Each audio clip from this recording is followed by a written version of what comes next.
Thank you so much, Anne, and it is great to be here again at PASF and having an opportunity to have some focused time on this incredibly important issue of human trafficking.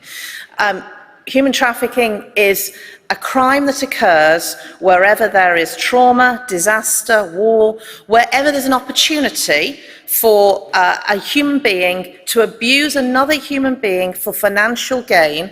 Human trafficking will occur. And I want to be clear to everybody.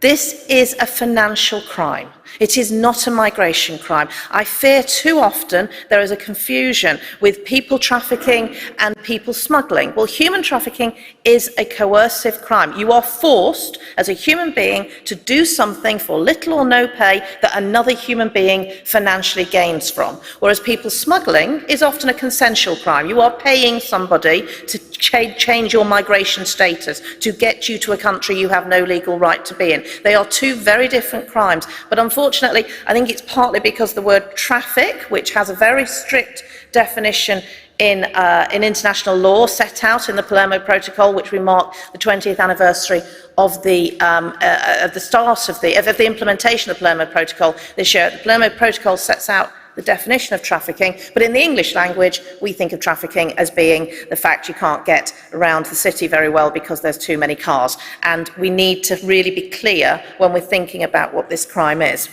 Because when we think about what the crime is, we can then see quite easily why it is that children are so incredibly vulnerable to global international criminals who want to abuse them for financial profit. And that could be for all sorts of reasons. In the UK, we have some very specific issues, a very specific crime set, which we call it county lines. These are children who are usually living in care homes, children's homes, who the gangs will focus and target because these are vulnerable children, and they use them to carry out their criminal activities. So they will be using them to run their drugs, to firearms and weapons, to carry out petty criminality.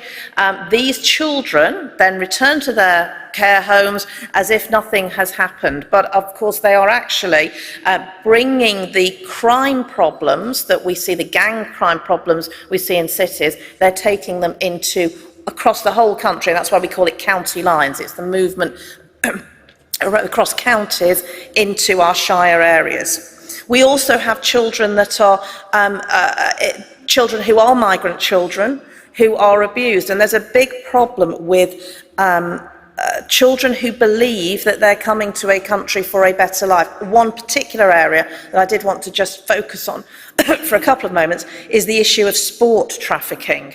And this is a very serious problem. Young people who are talented athletes, often it is footballers because of the desire to want to work, to play football in one of the big European leagues. And there are just the most horrendous stories of villages clubbing together to fund a young person, the young person who's the champion footballer, and get the money for them to go to play at Bayern Munich or Chelsea or PSG. But it's actually false. It's not true. They are not moving to play for a Premier League club. It is a completely fake program. The person who is taking the money is a trafficker, and they will take that young person and they will take them to the country they think they're going to play football in, and they will make them commit crimes. They will make them perhaps pick fruit or vegetables. They might involve them in drug cultivation and selling, or it may be prostitution.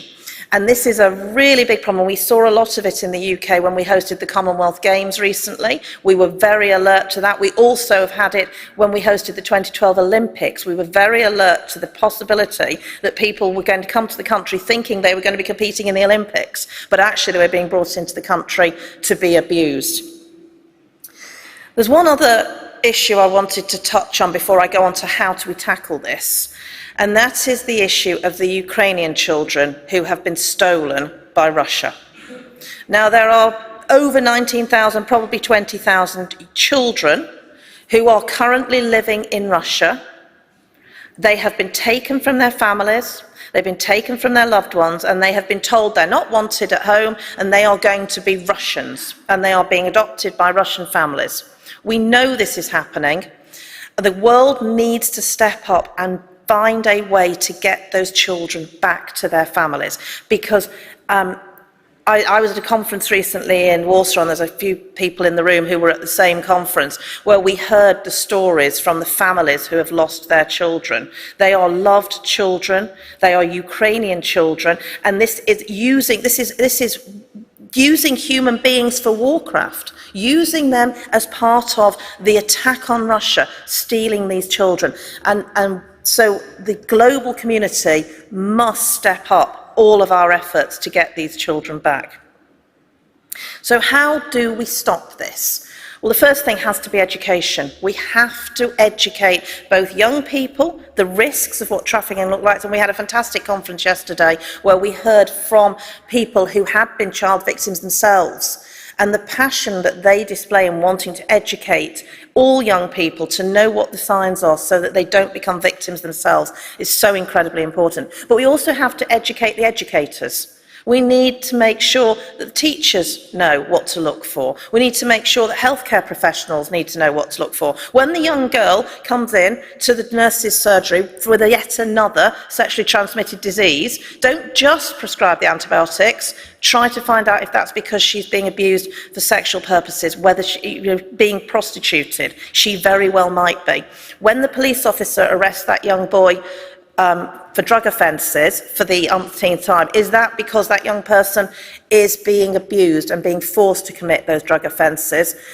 That is something we need public authorities and others to know about.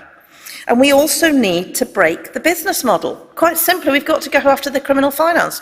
We heard yesterday, I hope I don't steal your thunder, John, but the amount globally that traffickers make is $150 billion. That is a lot of money. It's sitting in bank accounts. It's being used to fund criminal activities that hurt us all. We need to get that money, and we need to break the business model. I'll finish with one good news story about the Ukrainian children, and one thing that has been a real wonderful initiative. There's an organisation called PACT, which is the umbrella company for independent production companies. They produce the TV shows we watch. And when the Ukrainian war started, PACT got together with all of the makers of their children's content, so that would be Disney and Nickelodeon and ITV and BBC and all the other big makers of children's TV, and said, would you give your content free of charge if we dub it into Ukrainian and put it out on YouTube? Because we want to make sure that those 40% of Ukrainian children who are displaced, some internally in Ukraine, some in other countries and some kidnapped in Russia, we want to make sure that they can still continue to watch programming in Ukrainian, keeping that language alive. And I happen to know PACT through other ways, and I talked to them about it, and we asked them if they, in their YouTube channels, would put up messaging about how to protect yourself as a child from the risk of traffickers. And what PACT said to us was they couldn't believe how much of the programming was being viewed in Russia. And it's being viewed in Russia by those stolen children. So PACT is now showing things like Peppa Pig, Dora the Explorer, and all those other children's programs dubbed into Ukrainian, but with messages about what children can do to get themselves back home.